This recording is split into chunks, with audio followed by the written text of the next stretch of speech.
তাকে আমি মন চাইলেও ভুলতে পারবো না। তাকে আমি মন চাইলেও মন থেকে মুছে ফেলতে পারবো না। কারণ আমি সত্যিই তাকে এতটাই ভালোবাসি, যে ভালোবাসা জীবন থেকে যদি হারায়া যায়, তার অন্য কোনো কিছু চিন্তা করতে পারে না, ভাবতে পারে না। সে আমার জীবন থেকে হারিয়ে যাওয়ার পর থেকে আমি ঘুমাইতে পারি না, খাইতে পারি না, কারোর সাথে কথা বলতে ভালো লাগে না, নিজের একা একা মনে হয়, একাও থাকতে পারি না, দম বন্ধ হয়ে আসে। এটা আমি কাউরে বুঝাইতে পারি না, কাউরে আমি মন খুলে দুইটা কথা বলতে পারি না। হ্যাঁ, আমি তাকে সত্যিই ভালোবাসতাম। যাকে ভালোবাসি সেই আমার ভালোবাসা বুঝে নাই। সবচেয়ে সবচেয়ে বেশি বেমানি করছে তার ফ্যামিলি আমার সাথে। তার ফ্যামিলি আমার সাথে কথা বলছিল। আমি কাউকে এতটাও শ্রদ্ধা সম্মান দিই নাই যতটা তার বাবা মাকে দিয়েছিলাম। আমি ফোন দিয়ে আব্বু আম্মু কেমন আছেন, শরীরের অবস্থা কীরকম, কত রকম নানা বাহানা করলাম শুধু তাকে ভালোবাসি বলে। মাথা নত করলাম, নিজের রাগ অভিমান সব ভুলে গিয়া তার বাবা মার খোঁজখবর নিতাম। তার বাবা মাও রাজি ছিল, কিন্তু আমি জানতাম না আমি এতটাই বোকা। তারা আমার সাথে অভিনয় করতেছে, মুখে মুখে ভালোবাসা দেখা, সেটা আমি বুঝতে পারি নাই। আমি অনেকটাই সরল সোজা, যে কারণে হয়তো আমি বুঝতে পারিনি তাদের অভিনয়। আমি বুঝতে পারি নাই তাদের হাসি মুখের আড়ালে থাকা আসল রূপ। সত্যি আমি অনেকটা সরল সোজা, মানুষকে অনেক বিশ্বাস করি, অল্পতে অনেক বিশ্বাস করি। তো এই কারণেই প্রতিনিয়ত মানুষের কাছ থেকে আমার কষ্ট পেতে হয়। বিশ্বাস জিনিসটা আজ আমার মনের ভিতর নাই। আমি কাউকে সহজে চাইলেও বিশ্বাস করতে পারি না। কারণ আমি যাকে বিশ্বাস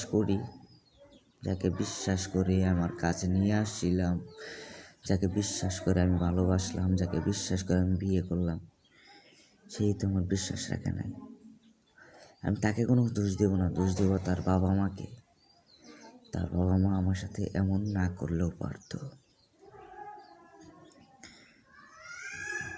নিজেকে এমনভাবে প্রতিষ্ঠিত করতে হবে যাতে একদিন তার বাবা মাও আফসোস করে বলে, আমার মেয়ের জন্য এই ছেলেটাই ভালো ছিল, এই মেয়েটা আমার মেয়ের জন্য সত্যিই পাগল ছিল। এটা বুঝবে একদিন, কিন্তু সেদিন আর বুঝলে লাভ হবে না। সেদিন হয়তো আমি এই দুনিয়াতে থাকবো না, না হয় আমার জীবনে অন্য কেউ এসে তার জায়গাটা দখল করে নেবে। এখনও চেষ্টা করতেছি তাকে ফিরিয়ে আনার, তার বাবা মাকে বোঝানোর, কিন্তু তারা তো বুঝে না।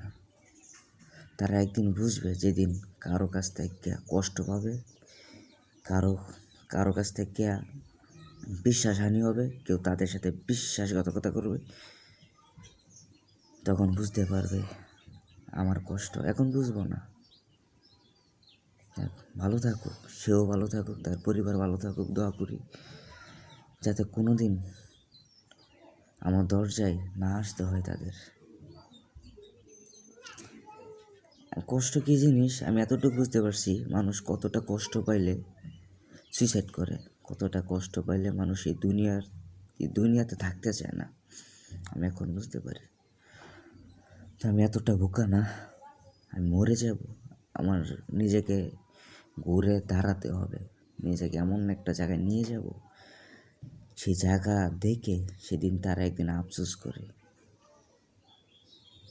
যারা অবহেলা করে তারা যেন আবার আমার জীবনে ফিরে আসতে চায়।